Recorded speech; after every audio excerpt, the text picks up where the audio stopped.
मो ना सरिता आउ आम घर निमापड़ा पाखरे गोटे ब्राह्मण शासनरे घरे मो बड़ भौणी नमिता बापा ओ बोऊ बापा निमापड़ा कॉलेज रे किराणी चाकिरी करुथिले। सबुदिन साइकल धरी कॉलेज जाती आउ संध्या बेलकू घरकू फेरती। नमिता दीदी मो ठारू 7 वर्ष बड़। मु नवम श्रेणी रे पढ़िला बेलकू तार ग्राजुएशन सरिला। आमे दुई भौणी देखिबाकू खूब सुंदर थिलु। मु गाँ स्कूल रे पढ़ुथिली आउ दीदी निमापड़ा कॉलेज रे नवम श्रेणी रे पढ़िला बेले मोर पीरियड आरंभ ହେଲା। आउ ता परठू मो देहरे परिवर्तन आसिला। मो दूध आउ गांडीर आकार बढ़िबारे लागिला आउ निजको दर्पण सामनारे सजेई हेबाकू खूब भल लागुथिला। आउ दीदी ओ मु दुहे दुहिंकू खूब सजबाज करू। दीदीर दूध मोठारू खूब बड़ बड़, तेणु से मोठारू भी अधिक सुंदर देखा जाए। ए भितरे घरे खबर पाइले जे दीदी को काले तांको कॉलेजर गोटे अजातिया टोका भल पाउछि। ए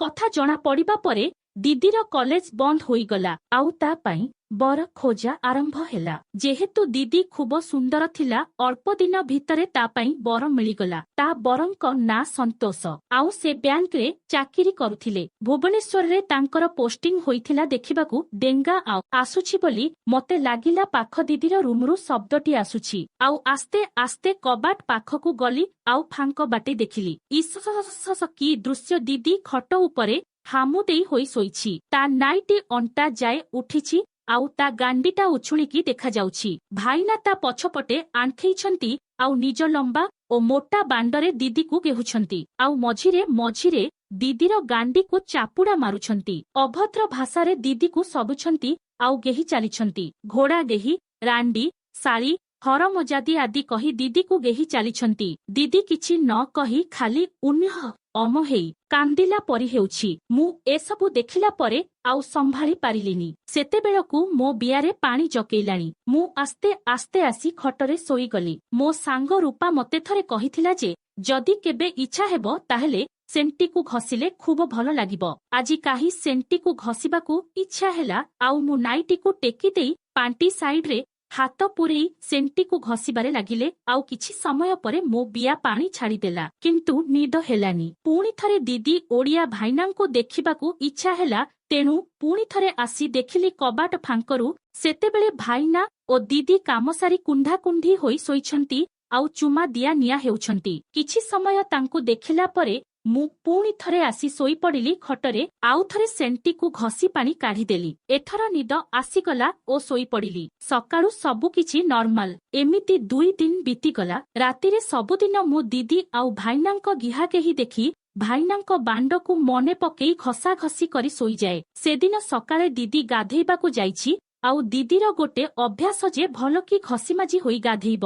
बाथरूम गले अध घंटा परे आसिब। दीदी बाथरूम गला परे सेदिन मुद्री रूम रे सोफारे बसी मोबाइल रे कौन गोटे देखुछि। भाईना आसी मो पाखरे बसिले। कहिले आरे सरिता कौन देखुछु? एहा कही मोबाइलटा मो हगतरू छड़ेई नेई गले। सेतेबेलकू गोटे पुओ आउ झियोर किस फोटो गोटे देखुथिली फेसबुक रे। से मो हातरू मोबाइलटा नेई से फोटोटा देखिले आउ कहिले अच्छा एया देखुछु। मु कहिली आरे ना बाकी गोटे एही फोटोटा पोस्ट करिथिला जे स्क्रोल करू करू आसी जाइथिला। से मोर आहुरी पाखकू लागि आसिले ओ मो देह सह तांको देहकू लगेई बसिले आउ कहिले तू बहुत सुंदर हेइचु बा, पूरा तो दीदी भलिया। मु हसी देई कहिली दीदीर भौणी जेतेबेले तापरी निश्चय हेबी। कहिले तोर छातीटा टिकिए छोट लागुछि। तो दीदीर किंतु मु बड़ करिदेलेनी। तू चाहिले तोर भी बड़ करिदेबी। एहा कही मो कांधरे गोटिए हाथ पकेई मोते तांको आडकू टाणी नेई गले आउ मो गालरे चुमाते देले। प्रथम थर पाई गोटे पुओ पिलार चुमा पाई मो देहरे करेंट मारिला भली लागिला। कहिले कौन कहुछु कह आउ मते सेमिति चाबुड़ी धरिथिले। मु कहिली भाईना ए कौन करुछ दीदी देखिले मते मारिदेब। से मो गालरे आउ गोटे चुमा देई कहिले आरे तो दीदी अध घंटा आगरू आसीबनी जमा डरेना। एइटा थिला गोटे पुओ पिलार प्रथम स्पर्श।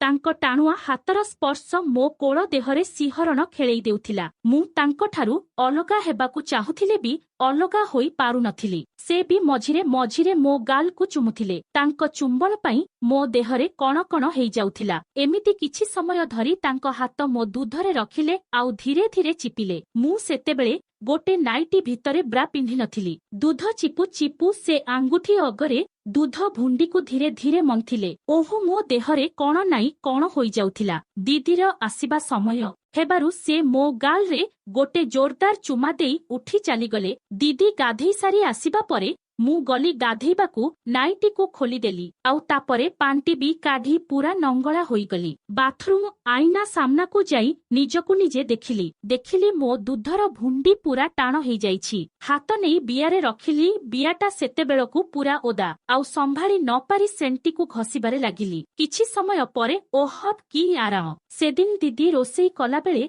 ताकू आउ साहाଯ୍ୟ न करी निजे मोबाइल धरी बसिली आउ भाईनांक कथा भाबुथिली। तांक स्पर्श ओडिया चुंबन कथा भाबी केतेबेले आखि पड़ी जाईछि। दीदी डाकिबारु निद भांगिला आउ सांग होई खाइलु। परदिन जानी सुनी दीदी बाधेई गला बेले जाई ग्री रूम रे बसिली आउ भाईना भी आसी मो पाखरे बसिले। सेदिन आउ किछि कथा न कही मोते टेकी आनी तांक कोलरे बसेई देले आउ मोते टाणी आनी मो गाल को धरी उठरे चुमा देबाकू लागिले। मोते खूब भल लागुथिला। सेदिन मु भी तांक गाल रे चुमा देली। मो चुमा पाई से मो दूध चिपिबारे लागिले। किछि समय परे मो नाइटी तळे हाथ पुरेई मो बिया उपरे पांटी रे हाथ रखिले आउ धीरे धीरे आउसिले। ओह सह की मजा। एमिति मजा मु केबे भी पाई नथिली। किछि समय एमिति कला परे मते छाड़ी देई चालीगले। सेदिन भी गाधेइबा बेले सेंटी खसिली आउ निजकू निजे मजा देली। मु आस्ते आस्ते सेक्स आड़कू टाणी होई जाउथिली आउ नियारे घियो ढालिबा पारी भाईना मते साहाଯ୍ୟ करुथिले। से मो कुआरी देहरे कामनार निया लगेई देइथिले। रातिरे से दीदी को गेहिला बेले मु लुचि लुचि सबु देखुथिली। भाईनांक बांडको देखिला परे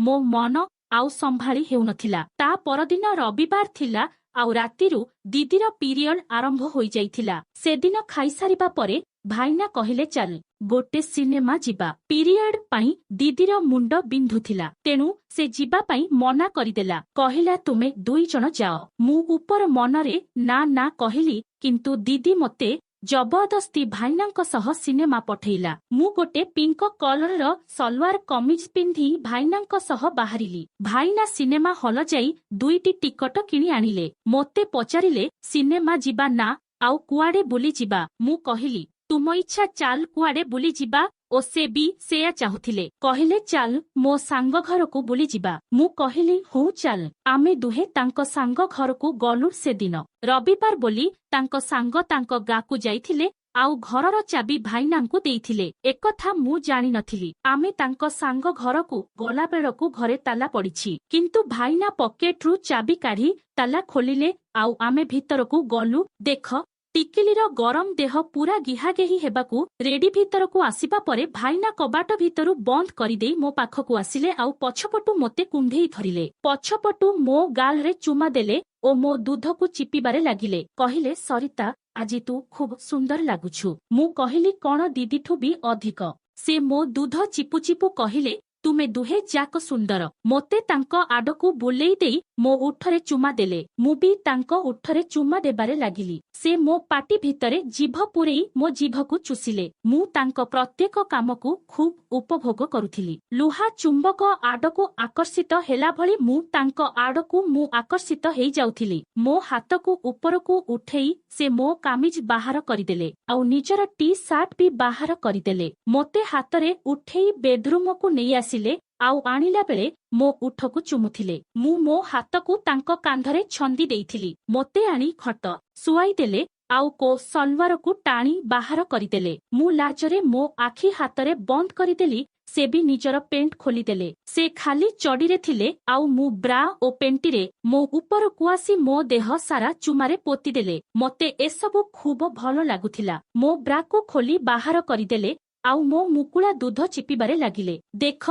भाउजंक भौणी को गेहिली कहिले से छोट छुआ हे करनी प्रथम थर मो खोला दूधरे जणे पुरुषर हाथ स्पर्श मिलुथिला। मु खुशीरे आखि बंद करि देइथिली। मो दूध को पाटीरे नेई चुसुथिले आउ मु भी खुशीरे उपभोग करुथिली। एमिति करू करू मो पांटी टाणी बाहर करिदेले आउ मु पूरा नंगुली होईगली। लाजरे आखि बंद करी तांको कुंढेई धरिली। चढ़ी भितरु तांको बांड पूरा टाण हेई जाइथिला आउ मो जंघरे ତାକୁ ଅନୁଭବ କରିପାରୁଥିଲି। କହିଲେ ସରିତା ଆଜି ତୋତେ ଗୋଟେ ନୂଆ ଅନୁଭୂତି ଦେବି ଯାହା ତୋତେ ବହୁତ ଖୁସି ଦବ। ମୁଁ ଜାଣିପାରୁଥିଲି ସେ କୋଉ ବିଷୟରେ କହିବାକୁ ଚାହୁଁଥିଲେ। ମୋ ଆଖି ଅଗରେ ତାଙ୍କ ସେଇ ବଡ଼ ବାଣ୍ଡରେ ଦିଦିକୁ ଗେହିମ୍ବା କଥା ନାଚୁଥିଲା। ଆଉ ମୁଁ ବି ସେଇ ଅନୁଭୂତି ପାଇବାକୁ ଆକୁଳ ହୋଇ ଚାହିଁଥିଲି। ସେତେବେଳେ ସେ ମୋ ଖୋଲା ବିଆରେ ଆଙ୍ଗୁଠି ପୂରେଇ ତାକୁ ଓଦା କରୁଥିଲେ। ଆଙ୍ଗୁଠି ବିଆରେ ପୂରେଇ ତଳ ଉପର କରୁଥିଲେ ଆଉ ମୋ ସେଣ୍ଟିକୁ ଘଷୁଥିଲେ। ବହୁତ ମଜା ଲାଗୁଥିଲା। ମୁଁ ମୋ ହାତ ନେଇ ଚଡ଼ି ଉପରେ ତାଙ୍କ ବାଣ୍ଡକୁ ଧରିଲି। ବାଣ୍ଡର ସାଇଜ ଓ ମୋଟେଇକୁ ଅନୁଭବ କରିପାରୁଥିଲି। ସେ କହିଲେ ଦେଖିବୁ। ମୁଁ କିଛି ନ କହି ହସିଦେଲି। ସେ ନିଜ ଚଡ଼ିକୁ ଖୋଲି ବାହାର କରିଦେଲେ ଆଉ ବାଣ୍ଡକୁ ମୋ ହାତରେ ଧରେଇ ଦେଲେ। ମସ୍ତ ବାଣ୍ଡଟେ ତାଙ୍କର ଖୁବ୍ ମୋଟା ଆଉ ଲମ୍ବା। ବାଣ୍ଡକୁ ଧରି ମୁଁ ଡରିଗଲି। ଭାବିଲି ଏତେ ବଡ଼ଟେ କେମିତି ପଶିବ ମୋ ବିଆରେ, କିନ୍ତୁ ସେତେବେଳକୁ ମୁଁ ଆଉ ମୋ କାବୁରେ ନଥିଲି। ଦେଖ ଭାଇ ଓ ଭଉଣୀ ଗିହାଗେହି ହେଲୁ ମାମୁଁ ଘରେ ଭାଇନା ମୋ ଉପରେ ଚଢ଼ିଗଲେ ଆଉ ମୋ ଗୋଡ଼କୁ ମେଲେଇ ଦେଲେ। ମୁହଁରୁ ଛେପ କାଢ଼ି ମୋ ବିଆରେ ଲଗେଇଲେ ଆଉ ବିଆକୁ ଖୁବ୍ ଓଦା କରିଦେଲେ। ତାପରେ ମୋତେ ଖୁବ୍ ଗେଲ କଲେ। କହିଲେ ସରିତା ଜମାରୁ ଡରିବୁନି। ପ୍ରଥମେ ଟିକେ କାଟିବ ପରେ କିନ୍ତୁ ବହୁତ ମଜା ପାଇବୁ। ଏହା କହି ବାଣ୍ଡକୁ ବିଆ ଉପରେ ଘଷିଲେ। ବିଆ ବାଟରେ ବାଣ୍ଡକୁ ରଖି ଦବେଇବାରେ ଲାଗିଲେ। ବାଣ୍ଡ ମୁଣ୍ଡିଟା ଅଳ୍ପ ପଶିଲା। ଓହୋ କି କଷ୍ଟ। ମୁଁ ଚିଲେଇଲି ନାଇଁ ଥାଉ ଆହ।